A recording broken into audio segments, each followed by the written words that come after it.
I feel like for a lot of us, that's a loaded question because there's so many reasons, and our reasons they were one thing when we were 17, 18, 19, 20 years old. But, you know, me at 34, re-enlisting in the reserves, the reason was totally different. Hello, this is Tab Bartley, and you are listening to the Oath We Took podcast, the show that tells the Marine Corps story through the Marines that served. I'm joined today by Matt Watkins. He is the reason for this podcast. I know so many amazing Marines who hesitate to tell their stories. Their stories hold so much power and so many life lessons. Oftentimes, though, they go untold. Not every Marine story is the same. What is the same is the oath that we all took. This week, I'm honored to have Matt on the podcast to share a piece of his story. In this week's episode, we will talk about his time in the Marine Corps, his experience from going from active duty to reserves, and he's currently in the process of starting a nonprofit, so we'll talk about that experience. Matt, thank you so much for joining me today. Super happy to have you on the podcast. Absolutely. Thanks for let me come on and share my story. It's not often we get to do this, so I'm glad you started this. Thank you. And so the first question I always have for everybody is, why did you decide to join the Marine Corps? I've been waiting for this. I've watched a few of these so far, and I feel like for a lot of us, that's a loaded question because there's so many reasons, and our reasons they were one thing when we were 17, 18, 19, 20 years old. But, you know, me at 34, re-enlisting in the reserves, the reason was totally different. But I would say initially let me just start here. So I'm the son of a Marine. He did 4 years in the reserves as an infantry guy back from like 80 to 84. And so that was my number one influence growing up. He never really talked about it, but there was always like these times that, you know, I would look at the tattoo on his arm, the USMC above the eagle, and ask him about it. Or I would see his boot camp book, which I actually have right here. And I would go through it. And I remember he got super, super upset with me because I circled his picture with a pen. But, you know, I mean, like six-year-old me who's just infatuated with dad's service is, I thought it was okay then. But now I understand. So my kids don't touch mine. But that was a huge influence. At 16, I didn't know any better, so I drove myself over to a recruiting office, and they pretty much told me, "Hey, you're too young. What's your birthday?" And being a recruiter now, I know why they asked me what my birthday was, so they could send me the mail when I turned 18 years old, or 17, I guess. And 17, it kind of went by, and I was doing other things, not thinking about the Marine Corps at all. 18 came around, I was still in high school, and trying to figure out what I was going to do when I got out and when I graduated. I wasn't really sure. I grew up in Nashville, about 25 minutes from Nashville, Tennessee, so it's very much around the music industry. My dad was a truck driver and a bus driver. My stepdad drove for Waylon Jennings in the 70s. So I was very much that surrounded my childhood. So I had a job lined up as a guitar tech for Terry Clark, country music singer. And I going through high school, I was like, this is what I'm going to do. This is great. I'm going to go on the road. I'm going to party. It's going to be a good time. And as high school started to come to a close, some things in my life started to change, but I had another opportunity to be an assistant guitar tech for Brad Paisley. I feel like a lot of people have heard that name. He's pretty big in country music, or he was in the early 2000s. And I really started to think about it and some of the choices I was making as a 18-year-old then. And I was like, I can't take on that lifestyle. I won't. I knew inside I wasn't responsible enough to be able to make it a career at 18, 19 years old. So, and it was really just by choices I was making at the time. So long story short, I ended up going back to the recruiting station. I talked to, at the time, it was Sergeant Sauceda. I'll never forget this man. I sat down at his desk and he was like, "Hey, I haven't seen you in a while." And he hands me an energy drink. And I had never had an energy drink before. He was like, "Here, drink this." I was like, "Okay." He was like, "Just drink it really fast." I was like, okay. So I did. And before I knew it, we were halfway through the interview process, which you have like the benefit tags and all that stuff. Um, and we get to the end and he asked me, he said, "So do you want to be a Marine?" And I'm like, I don't, I don't know. I'm 18 years old. You handed me this drink and now I'm like super jittery and I have a lot of opportunities. And he said, "Well, those opportunities will always be there, especially if you grew up around the music industry, but you could go out and do something tomorrow or get in a car crash or something and really, ruin your chances of becoming a Marine." And that kind of hit home, but at the same time, I still wasn't sold. And he did something that I was not prepared for. But he told me, he said, "Do you have a photographic imagination?" And I was like, "Yeah, I do." Um, he said, "I want you to close your eyes and I want you to think about something." And I was like, "Okay, this is kind of odd, but I'll do it." And he said, "Who's the most influential person in your life?" And I mean, growing up, it was my mom and dad. They were, they were divorced. I watched both of them go through their own struggles, but at the same time, the reason I was in there was because of my dad. So, my dad was the answer at the time. And he said, "Okay," he said, "I want you to think of going through 13 weeks of the most intense training that you've ever been through in your life.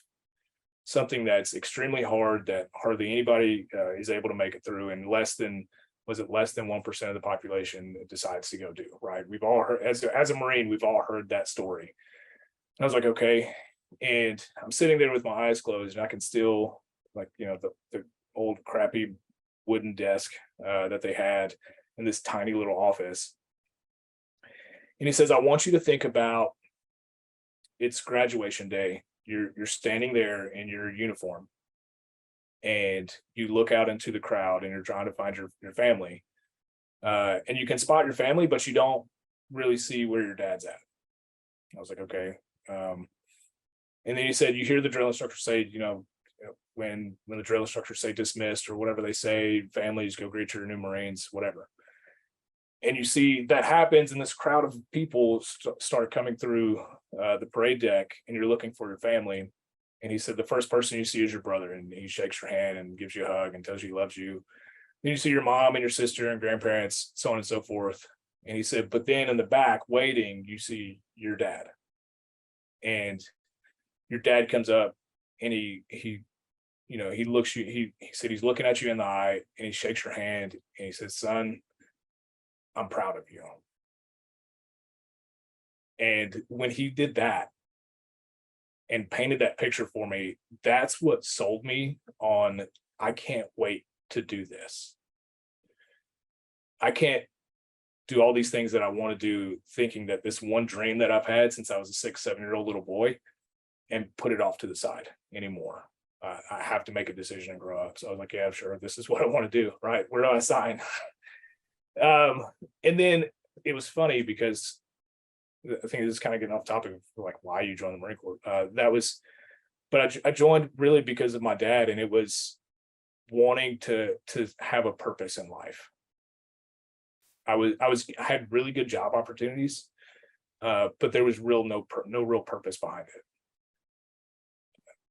But And that makes sense. yeah, I mean, the purpose of going out and serving my country, and I remember 9/11, and that was still very fresh back in 2007, 2008. And I mean, I think as a lot of Americans, we were all still really angry about that. So that was the higher purpose, and to make my dad proud, to make my family proud, was really what drove me to make the decision and say, "Yeah, this is what I want to do." So yeah, those are the big reasons.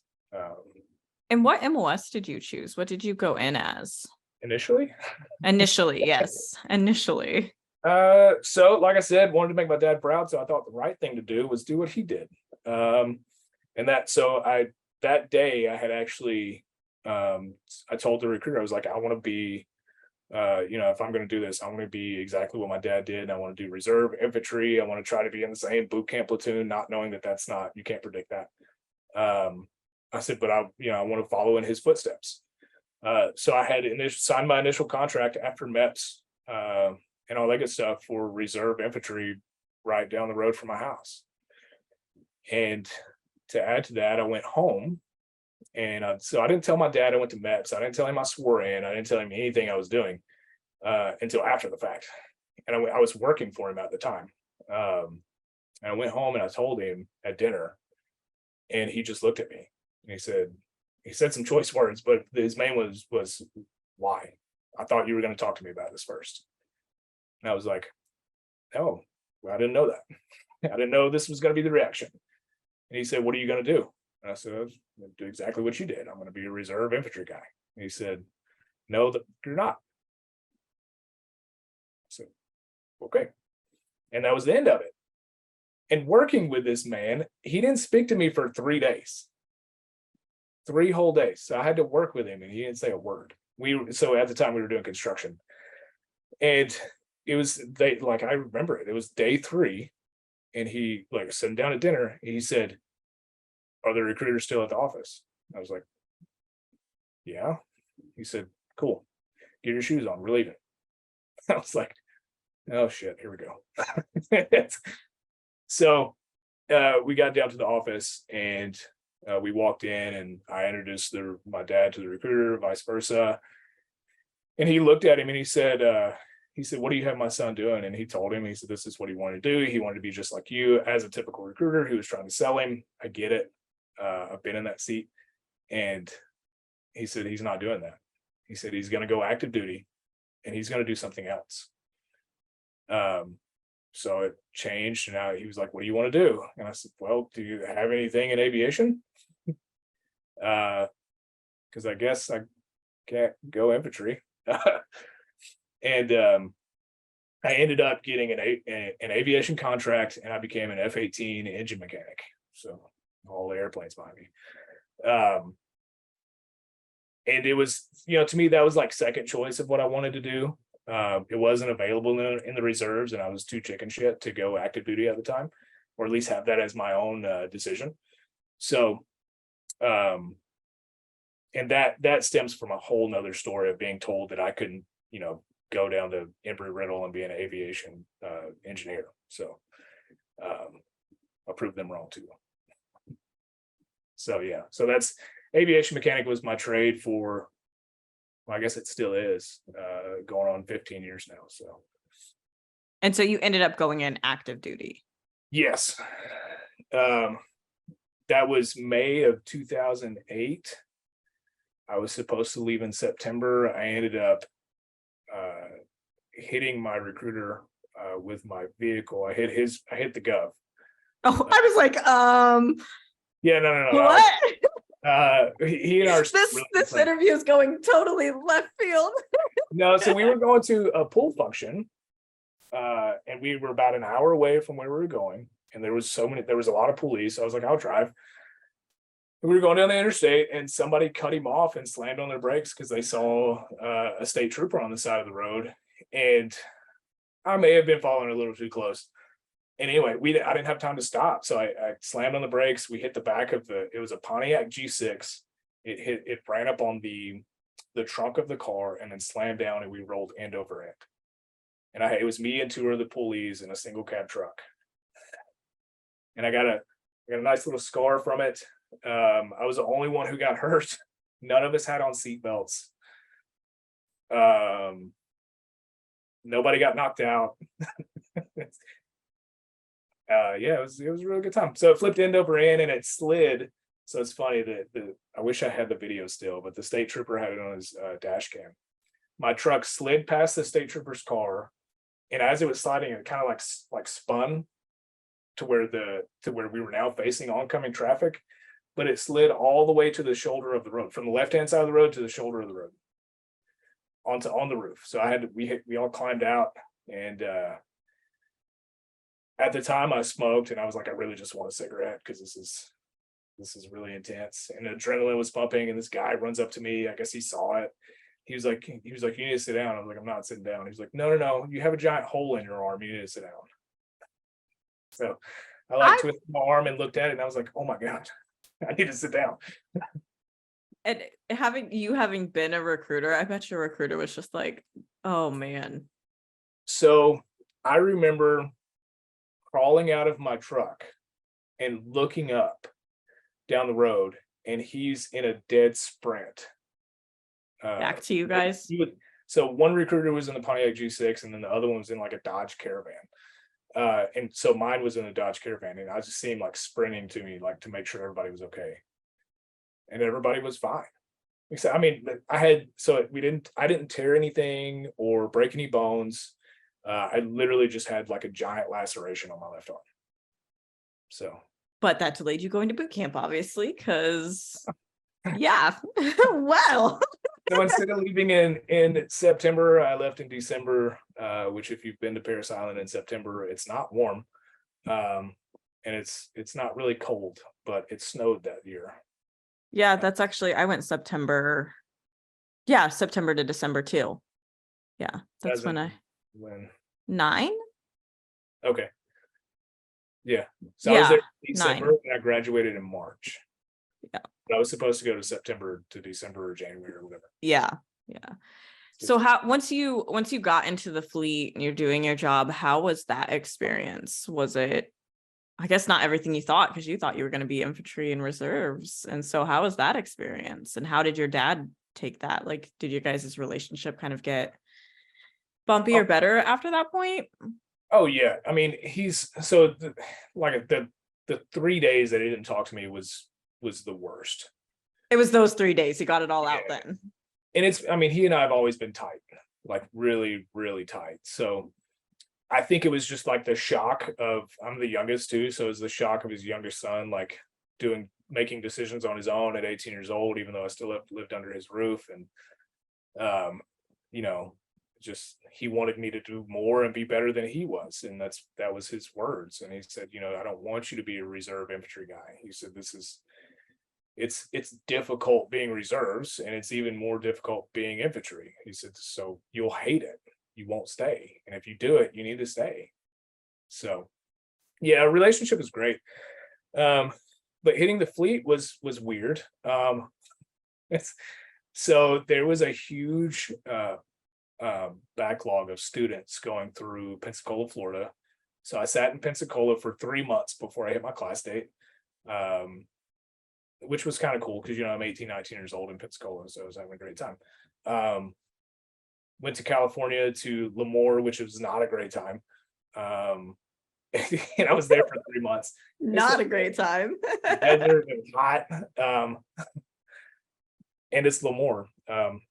So afterwards, I went back to Beaufort, South Carolina, right back to where I said I never wanted to go again. So I was right down the road in Marine Corps Air Station Beaufort. With VMFA 122. At the time, we were the Werewolves. We transitioned over to the Crusaders and back to the Werewolves, and some other political stuff happened. So now they're the Leathernecks, I think, because of the name, the Crusaders. Crusaders, Middle East just wasn't. It didn't jive well with a lot of people. So got to the fleet in the October of 2009. And very quickly found out that we were deploying. So we did a workup to Nellis Air Force Base in February of 2010, and Nellis Air Force Base is in Las Vegas. Went from there, so we spent 3 months there, or 2 months there. And then we went down in July. We went to Mojave Viper. I think they call it CAX or something like that now, but it's in 29 Palms. So I had like my best debt that I ever could have imagined, going to Vegas for 2 months, to the worst one ever 2 months later, or 3 or 4 months later, in 29 Palms. And it was so hot in 29 Palms, July of 2010, that our boots were melting to the flight line. Like it had to be like 105, 110, and no telling what the heat index was. I was working nights and it was still around 98, 100 at night, and we were sleeping in, which, think about it now, like I have no room to complain because all these grunts were staying out in the field in tents too, but whatever, that's my complaint.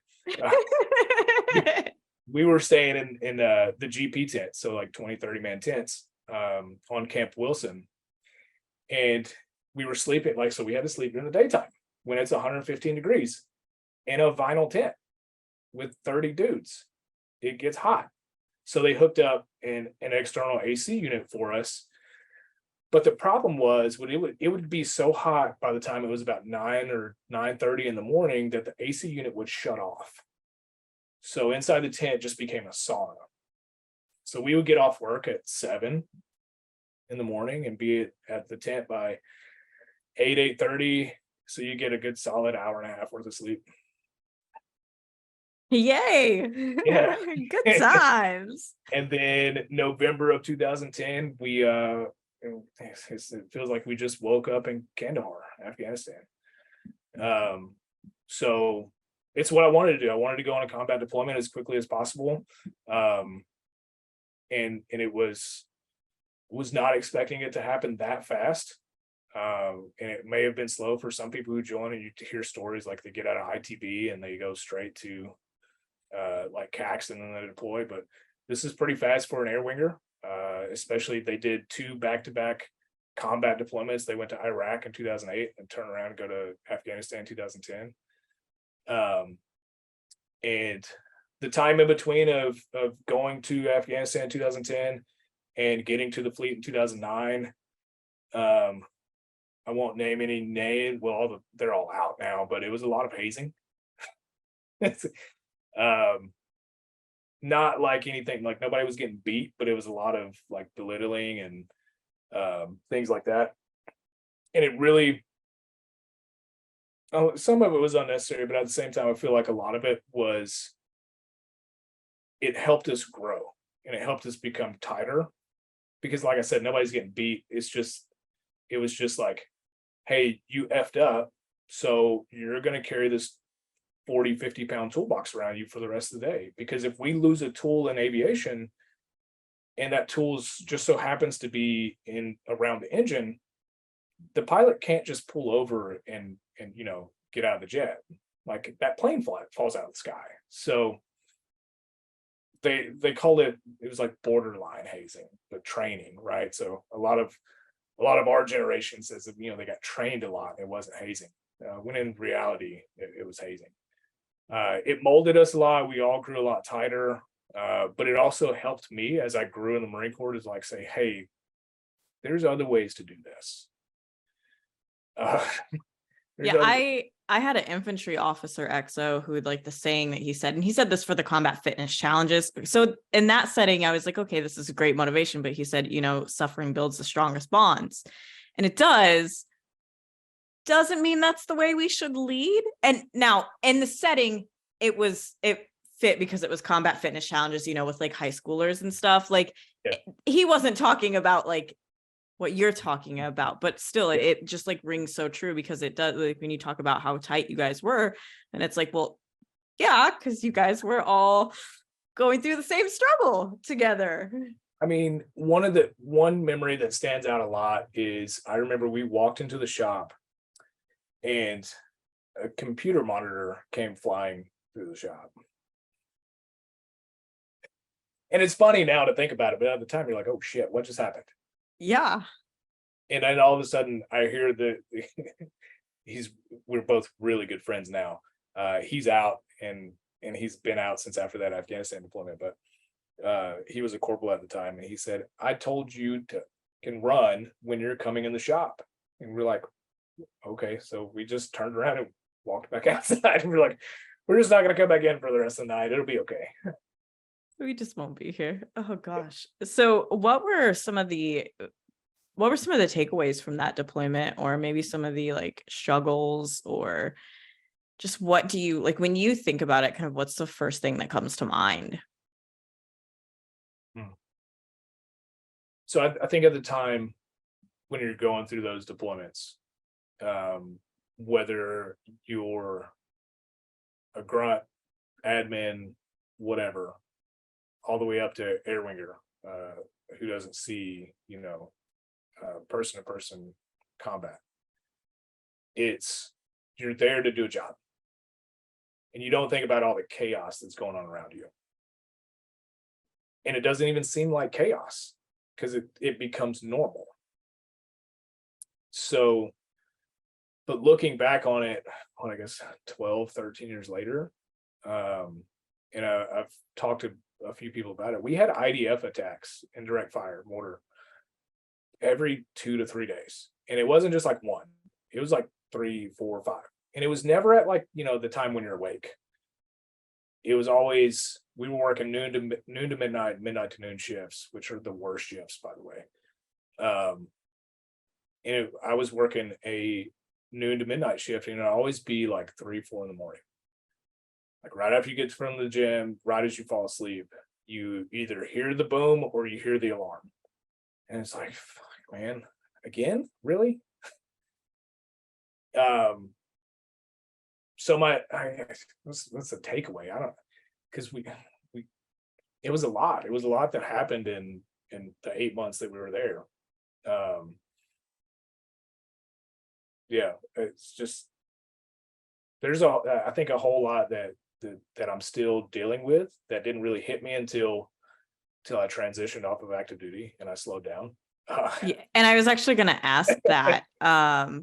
And so, but before we get to that, so you went on your deployment, and then you went back in the fleet, and then you went on recruiting duty, which I think is unique. And I think it's one thing. So the Marine Corps is so small. We were on recruiting duty at the same time. I wasn't a recruiter, knew the same Marines. And then as we connected on LinkedIn, it was like, wait, you were 6th District too? And like, this is how small the Marine Corps is. And it was like, wait, you know this guy? Yeah. So how is that? Because I think you're the first, well, I guess I've had my officer command on, but you're the first like Marine Corps enlisted recruiter. And I really want to like ask how that experience was, especially compared to like being in the Marine Corps and the rest of the Marine Corps. Yeah. So my my first thought is always sarcastic. It was like the worst time of my life. I always joke like Afghanistan was like the best worst time of my life because we grew so tightly together. Like we all do Thanksgiving together every year, like the whole shop does. But recruiting, I have the same bond with those Marines I was on recruiting with, like in the same office with, that I do with the ones I deployed with.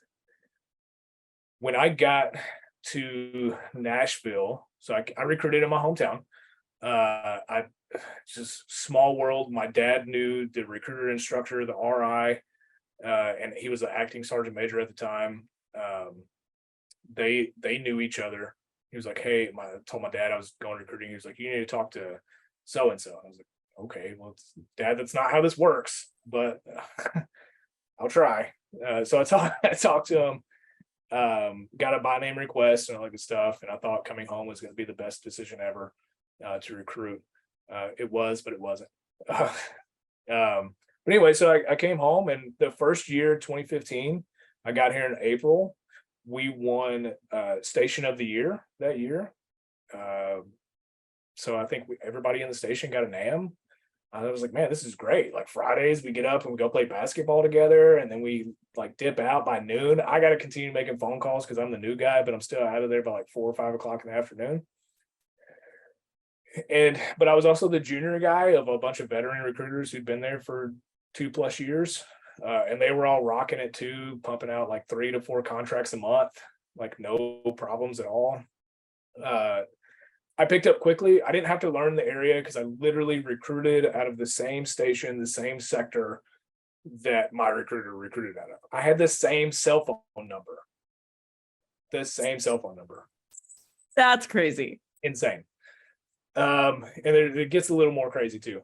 But the second year we lost, so we were a 1 in 5, and that means you have one staff NCO that's over the station, and you have 5 recruiters. So 3 of those 5 recruiters got orders out and went their own ways.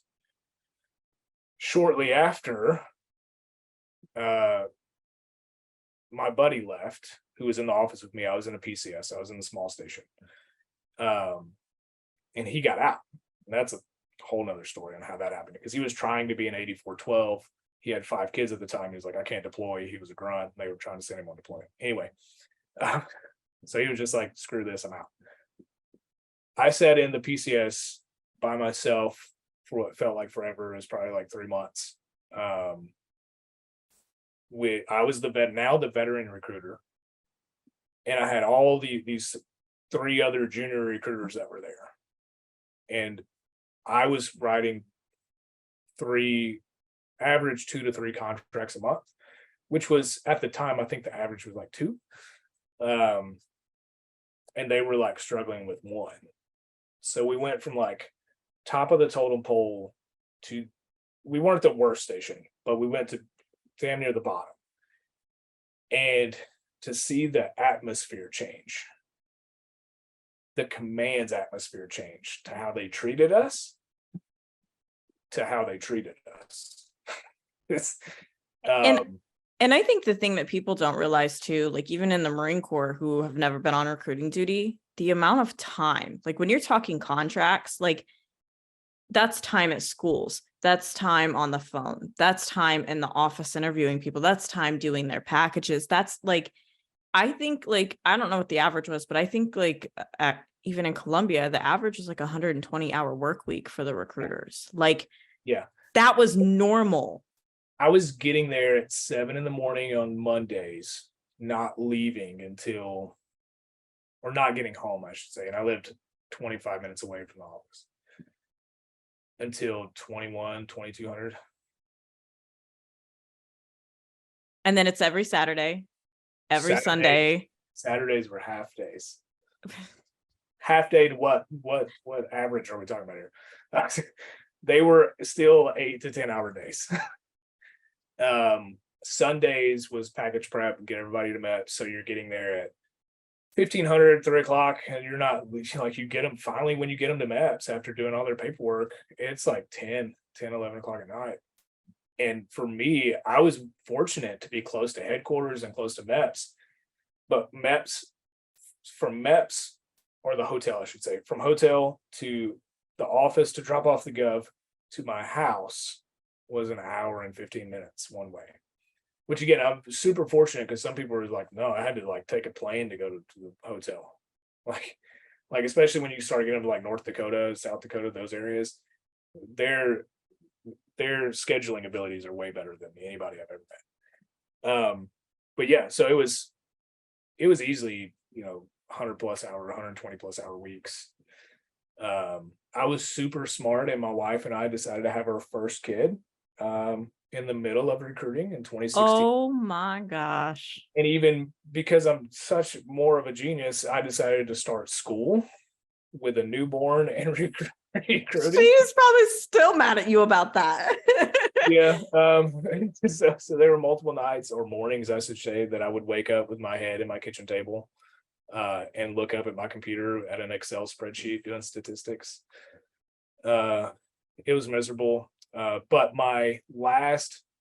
this is the fortunate part, my last 14 months on recruiting, 14 or 16, I was moved to the officer selection team, which I think saved my faith in the Marine Corps, saved my marriage.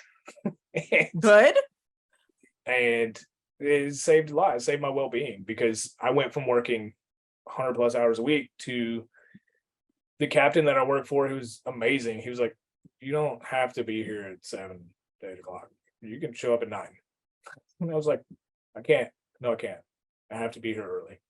He was like, no, if you show up early, no one's going to be here. It's just going to be you. And oh yeah, by the way, he said, you don't call college students. I was like, we don't make TCs? He was like, no, you don't do that. They're not going to answer you. I was like, how do you reach them? He was like, we send them an email blast and they respond. I was like, there's no way this is real. Sure enough, it's real. So I spent my last 14, 15 months on officer selection team.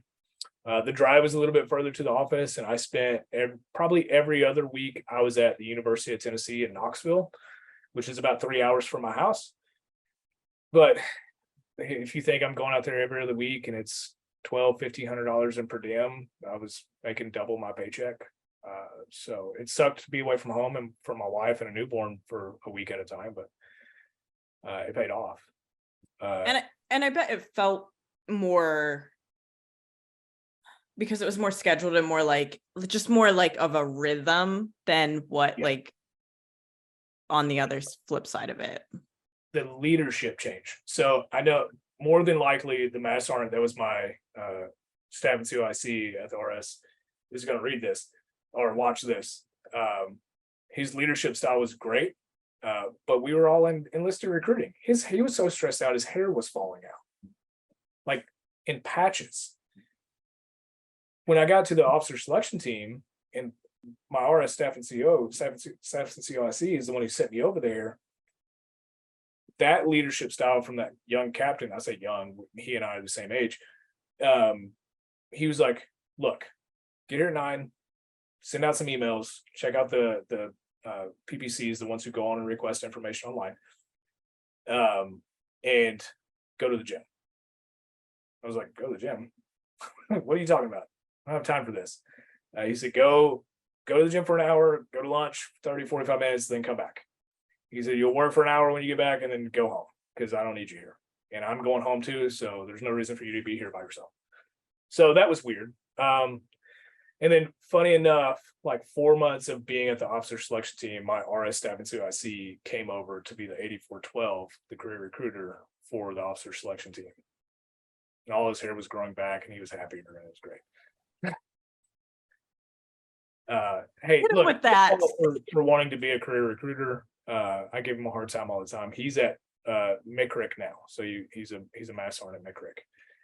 So I just think that that's one of the things, and like people just don't realize how hard recruiting duty is. Like it's just it's wild. And so you went back into the fleet after recruiting duty, or is that when you decided to transition out?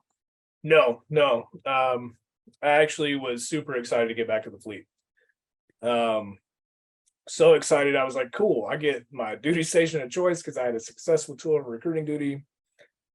Called my monitor and he was like, station of choice. I don't know who told you that. I was like, okay, where am I going? He was like, well, be glad you just told me you're having a kid or you have a kid. And and at the time we found out I was having another one.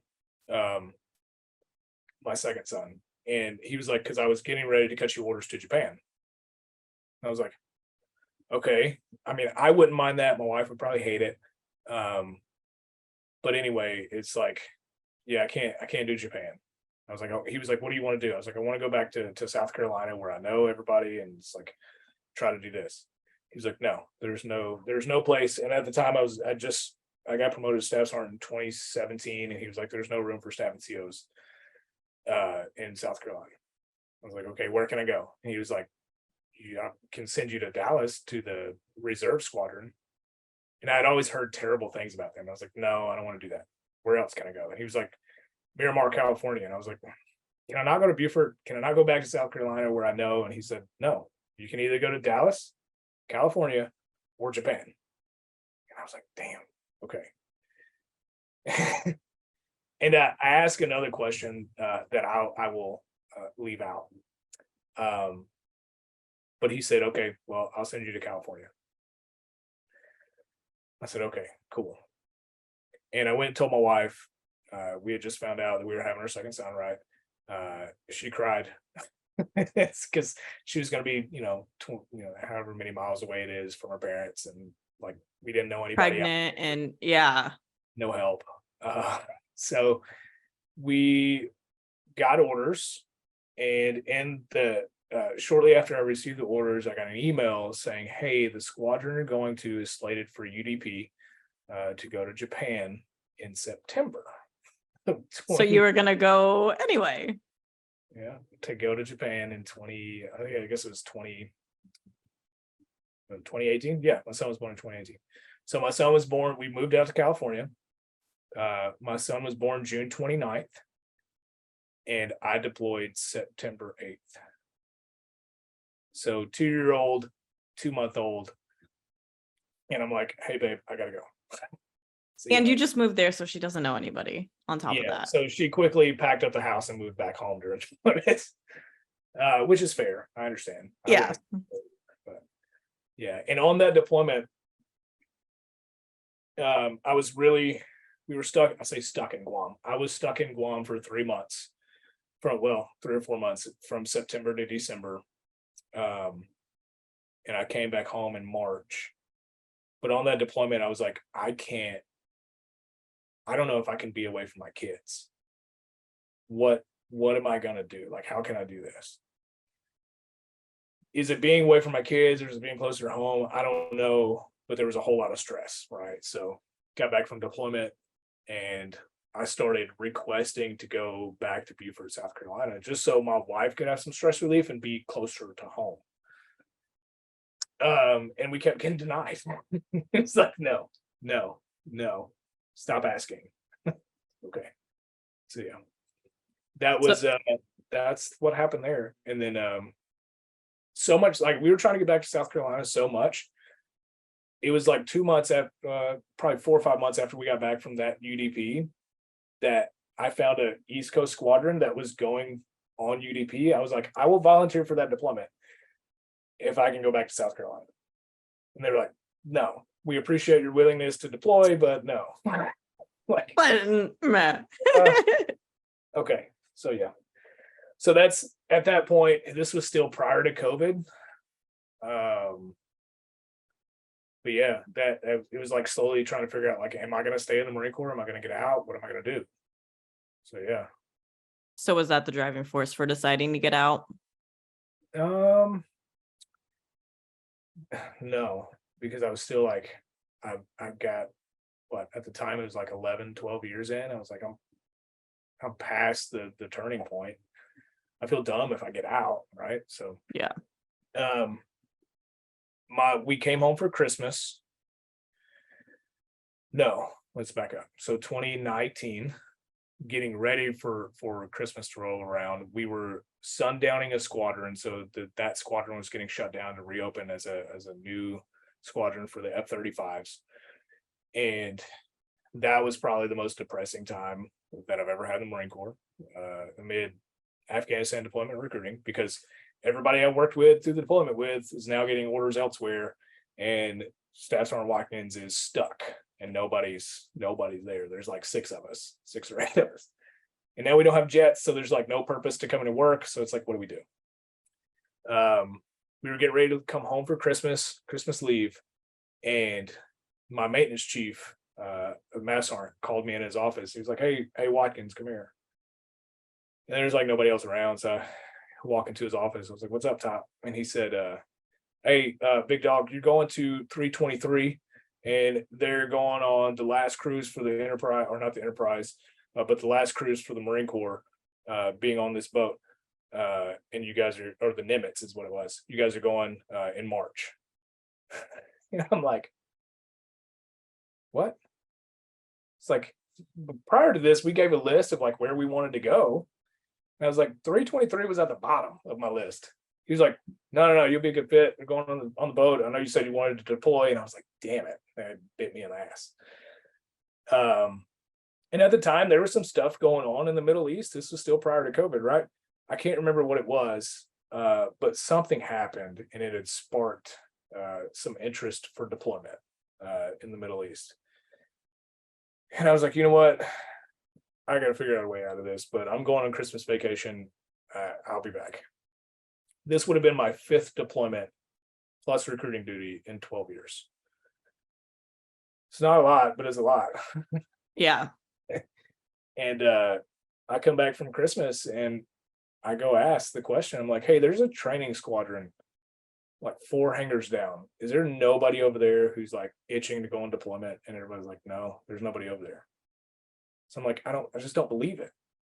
Like, I want to spend time with my kids. Like, I still have yet to really see them. My newborn, and he was almost a year at that point, and I was like, he has no idea who I am. So usually I'm not a deployment hopper and try to get away from it, but I was like, this time I have to look out for my family and myself first. So I went to the training squadron, and lo and behold, I walked in. I was like, hey, is there any staff sergeants in here? And one comes out from the back office, and he's like, yeah, what's up? I said, hey, man, I'm with 225. I'm supposed to be going to 323, and they're deploying. I don't want to go. Do you want to go? He was like, yeah, I've only deployed once. I'm like, Well, the Marine Corps. He's like, 8 years. I've been wanting to go on another deployment. I was like, holy shit, let's make this happen.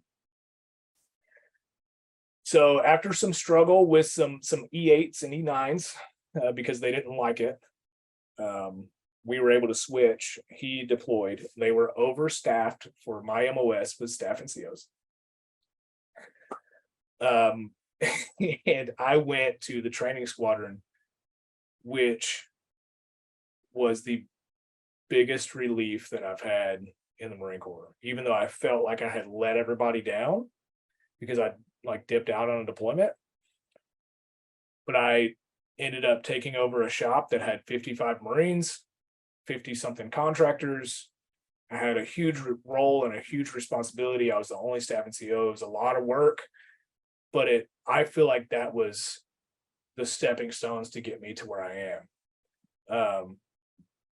But to back up, what actually drove me to go reserves was after Christmas, my wife and kids stayed here with her family because we were moving houses. Again, another horror story with base housing. But honestly, I had a mental breakdown. I was like, well, I was by myself. I was like, I couldn't leave my hotel room on the depot in San Diego. And I told my wife what was going on. She was like, you need to get out of there. Go for a drive. Go do something. So I left. I was headed toward Julian, California, which is up in the mountains, like kind of away from the city and hustle and bustle of San Diego. And I heard a Navy Reserve recruiting commercial come on the radio. And it clicked. I was like, holy shit, the Marine Corps has a reserves. There's a reserve unit in Texas. I don't have to get out of the Marine Corps. I can go do this thing that I wanted to do 12 years ago that I was talked out of, be around my family and raise my kids and be a dad and all this other good stuff, continue my career and retire and all that good stuff. So that was my decision. That was literally, I think it was like early January of 2020. And I was like, it's reserves. That's what I'm going to do. And when I finally brought it up to my sergeant major, who's now also retired, Sergeant Major Bull, he was very famous at one point. He's also like an influencer on Instagram and all this other stuff now. But I sat down and I told him, I said, Sergeant Major, I think I'm going to go reserves. And he was like, why? What are you doing? You need to stay active duty. And I told him why. And he just kind of shook his head. I respect the hell out of that man, but at the same time, that's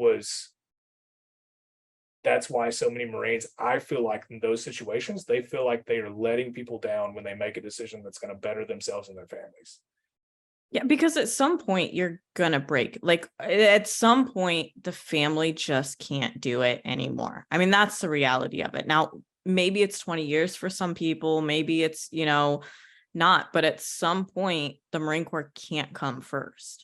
It can't. And so I think what you're talking about, like going reserves, it's putting that. Now you're still going to get like, if you have to go deploy, you're still going to go deploy, like all of those things. However, you're now saying that you're going to be able to spend this time with your kids. You're going to be able to spend this time with your wife, like have a home that you don't have to leave in 3 years. Like that's where, like, I completely agree, because it's not like the reservists never interacts with active duty, right? It's not like they're on their own island. So why would you not make sure that, like, retain the great Marines, retain the Marines that want to be there and don't ruin the Marine Corps for them? Yeah. And then maybe more people would be able to do the 12 active and then, okay, still love the Marine Corps, would love to do it, but I just can't do it at that capacity, and be able to be in the reserves. Yeah. And later that Sergeant Major and I had a conversation, and he said, no, I understand your situation. He said, but the Marine Corps loses so many good Marines. It's tough for me in my position to see more go from active duty. And I was like, okay, I get that. Yeah, it's hard. Yeah, it's what, right? Yeah, I get it. I get it. But it was still probably next to actually making the decision to get off my ass and join the Marine Corps. It was the hardest decision that I've ever made, because I 100% love the Marine Corps. I loved being on active duty. I loved being around Marines and leading Marines. Leading Marines, not how I was led, by the majority of my NCO leaders, but treating them like people. Like there are multiple times I had NCOs and well, mostly NCOs, but non-NCOs even coming up to me saying, Staff Sergeant, we don't understand you. What do you mean you don't understand me? Like, you're different than every other staff NCO we've ever had. Like, what are you talking about? They're like, you let us make decisions. You let us learn from failures. Like, you don't treat us like crap. You bring us in at the end of almost every day and talk to us about leadership and training and teaching. And I learned this from one of my staff NCOs when I was younger. Every time, and multiple Marines have this story, but every time we would walk into his office, he would take off his blouse. And he said he would take off his blouse because he doesn't want his rank to get in the way. So I never wore camis. I wore a flight suit, but I would always try to, like, if I was having a conversation to where I wanted like truthful feedback and wanted like real comments and concerns, I would take my patch off and lay it on my desk. I'm like, hey, look, right now, this is, so a lot of people hate this. I'd be like, right now, I'm not Staff Sergeant Watkins. Right now, I'm Matt. You will call me Matt. And once we're done here, then I'll put the patch back on and we go back outside and Staff Sergeant, we draw the line. But that's how I treated my Marines. And even now, it's, if I have a conversation with junior Marines, even now, when I do have the opportunity to talk to junior Marines and I'm in uniform and it's a meaningful, heartfelt conversation, I try to like erase that barrier. Like, hey, you need to drop the defense wall down. You can have a real conversation. And it's not going to go anywhere unless you say you're going to hurt yourself or somebody else.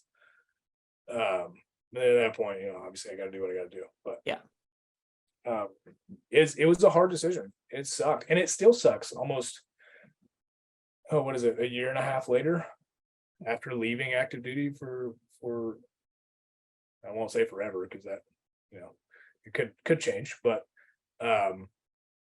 it's different, and it's been a very, very difficult transition that you experienced, that I think every Marine who's stepped away from the uniform, whether it's from active duty to reserves or from active duty to the civilian world, or even reserves to the civilian world solely, it's tough to step away from the family. It is. And you're doing something kind of like completely different than what you were doing in the Marine Corps in a way. And so I'd like you to talk about kind of like the positives of your transition, and then the fact that you and your wife have also decided to start a nonprofit, and that you're in the process of that. So yeah, what were some of the like positives? And that I know you have a job that you like love doing and you get to travel all over and you meet people and you network. So tell me a little bit about that. Yeah. So when I left the Marine Corps, I heard about this golden opportunity of Skill Bridge. I was like, you mean I could leave earlier and you're still going to pay me? So I found this super sweet gig that I thought was super sweet, to go be an executive search recruiter. So looking for executives, C-suite, all that good stuff. I didn't really know what that meant, but it sounded cool. And I was like, I've recruited, I can do this. And it wasn't so much the job. It was when the Skill Bridge ended, I got an offer letter, and it was 40% of what we had talked about in the beginning. A lot of it was my fault. I didn't ask the right questions in the beginning about, like, I didn't ask the solid question of, hey, what is my salary going to be? What should I expect? I allowed the question from the individual who owned the company. He said, how much do you want to make? And I said, I want to, I'm Staff Sergeant at 13 years. I need to make X amount. And at the time, I think I'd said between like 90 and 105 or somewhere around there. He was like, okay, no problem. And in my head, I'm like, cool, I don't have to ask the question. He just answered it for me. 4 months of internship, DoD Skill Bridge, and it was coming to an end, and I got an offer letter from the gentleman who brought me on. And this is the gentleman that brought me on and handed me the offer letter, and the guy who alluded to a salary are not the same person. Got it. We have the owner of the company who eluded, and then the gentleman who brought me on. So they never converse, they never talk about anything. So I don't blame this gentleman whatsoever. He's actually the reason I am where I am now. But he handed me an offer letter, and it was like $48,000, and I was like, I can't live off of that. I can't do it. So long story short, I accepted the offer, which had been raised a little bit from there. I think it was like 57 or 58. I accepted it, was working remotely. We flew back to California to do final checkout stuff, got my DD 214. And when I flew back to Tennessee, I walked into the office and I was like, I got to have a conversation with somebody. The gentleman who gave me the offer letter wasn't there. So I went to the next person and I said, I'm turning in my 2 weeks notice. So my 2 weeks notice is really 7 days because I can't, I didn't, what am I supposed to, I don't know anything yet. I have no deals working as far as the recruiting pipeline goes. My RI from RS Nashville was working for another recruiting company. He called me while I was in California. And he said, hey, Matt, we're able to work with a little bit of money. We could bring you in at 70K. Sweet, I can do that. So I accepted that offer when I was in California, and then gave my 2 weeks. After that 2 weeks, I essentially stepped back into another recruiting role. And I was in IT recruiting for 10 months while starting Operation Headshot with my wife.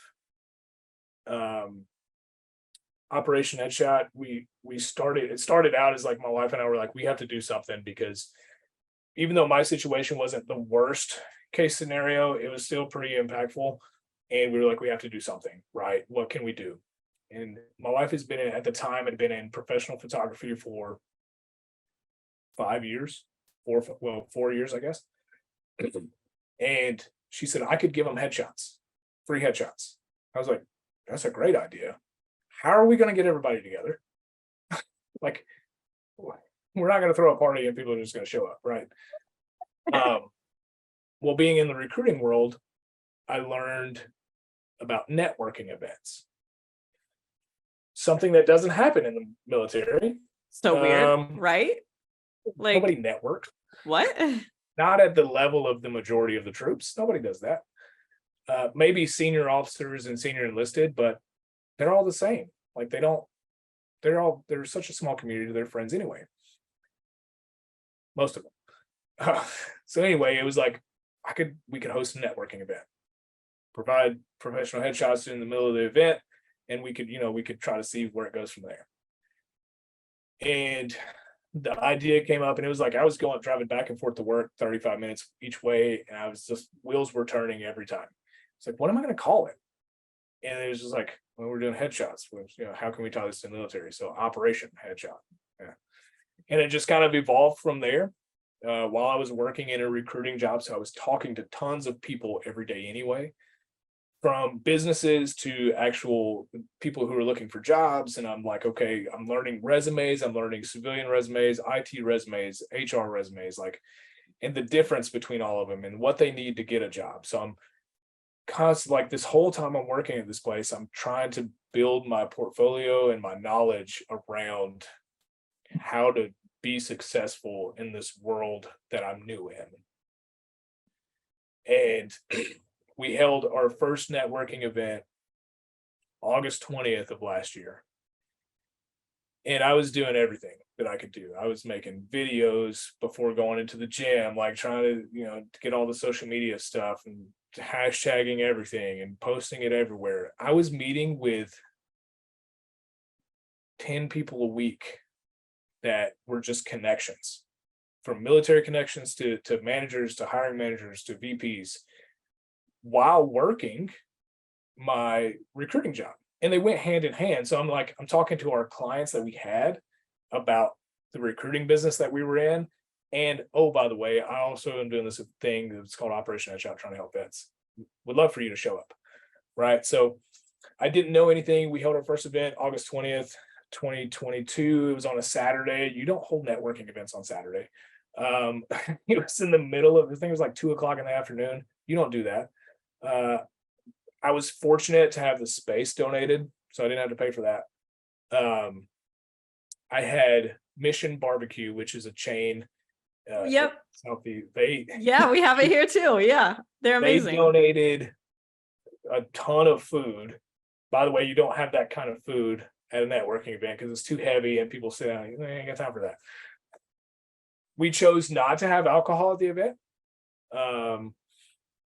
Not because I do drink every now and then, but I have friends who were alcoholics who want to stay away from alcohol. So I'm like, okay, cool, no alcohol. Yeah. If you can't talk to somebody sober or without a drink in your hand, you're not going to be able to go through that interview or network with that person without a drink in your hand to be comfortable.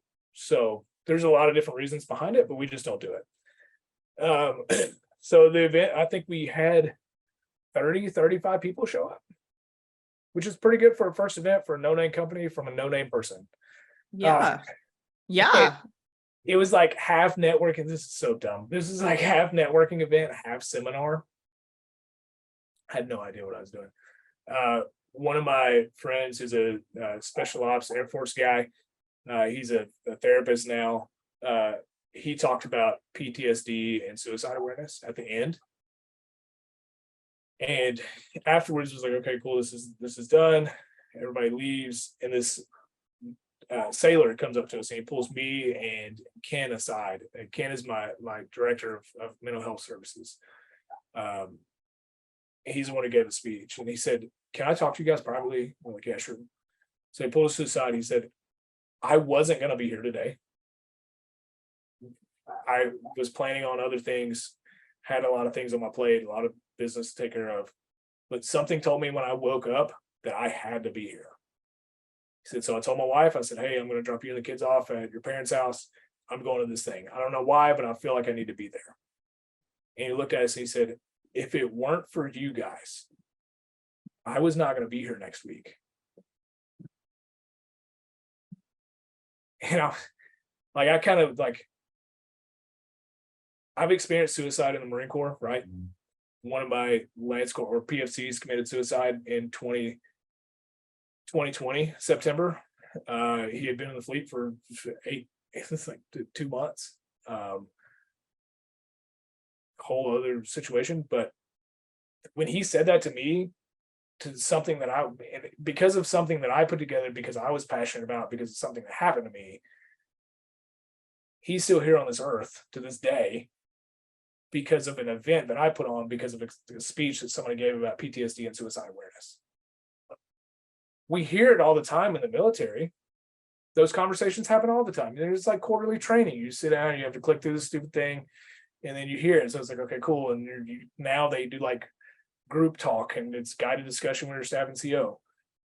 But when you exit the military, it's not there anymore. It's called, you call, what is it, 988 or whatever, the suicide prevention line, and you get maybe somebody, I guess. So that after that, Ken and I and my wife and Justin, my development officer, stepped outside and we're like, we have to keep doing this. We can't just not do it anymore because of this one person. And if he watches this, I hope he knows that this is why we're continuing to do it, because we are potentially the ones who saved his life. So though we don't, that wasn't ever the intention, was to do that.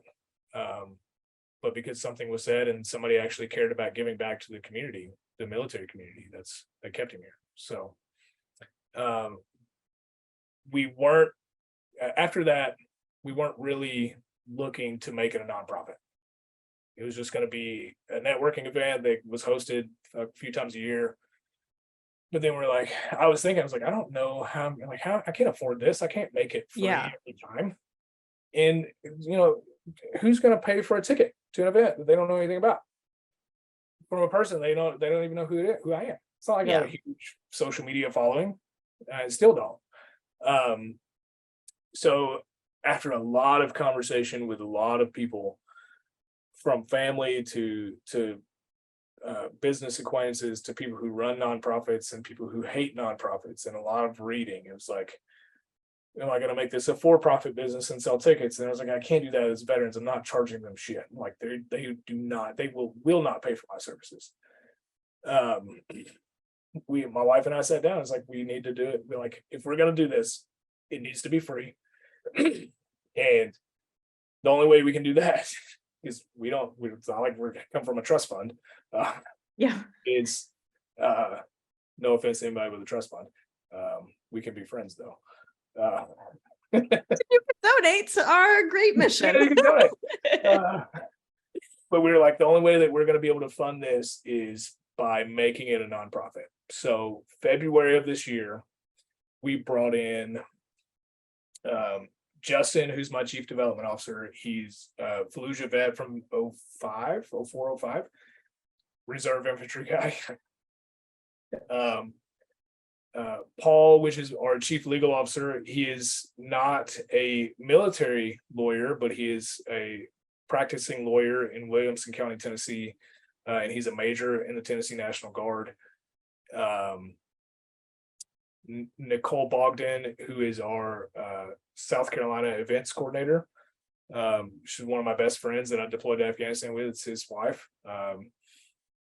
My wife is the creative director, and Ken is the Special Forces Air Force guy, who's our mental health services director. And we all got together, we talked about it. We were like, if we're going to do this, we have to make it a nonprofit. I need a board, I need officers, and I want you to be a part of it. And they were all super stoked to be a part of it. And I wanted it to be, no offense to civilians who are not affiliated with the military directly, like by a spouse or by like a cousin or something, like not like that. But I wanted it to be made up of military spouses and veterans. Whether they're combat veterans or not, it doesn't matter. Whether they're spouses that married their service member after they served or not, it doesn't matter. You're still a military spouse. I wanted them to be a part of the board and a part of the officers, so they could have a voice in what we do. So we filed in February. The IRS is working tirelessly, I'm sure, to get to our application. But they have not looked at any applications past November of 2022, so we're still waiting. But we're looking to hopefully have that approval by the end of the year. I'm going to ask my last question for this episode, which is, if you had to take the oath again, would you? 100%.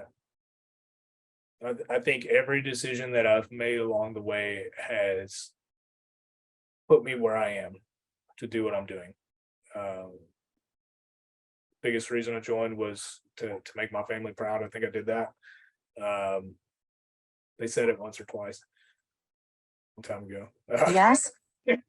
And then everything from my experience from a combat deployment, some consider a combat deployment, but when I got to hide in a bunker because there's a mortar that's heading my way, that's combat enough for me. But from that deployment to everything I did there, to the 3 others at recruiting duty, I mean, it's all set me up to feel like I have the experience and the background to give back to the community that you and I came from. And being able to give back to them as they transition out of the military, whether it's been 6 months or 15, 20 years, puts me back around that family that I love so much. And I get to surround myself with that. And it's an awesome feeling.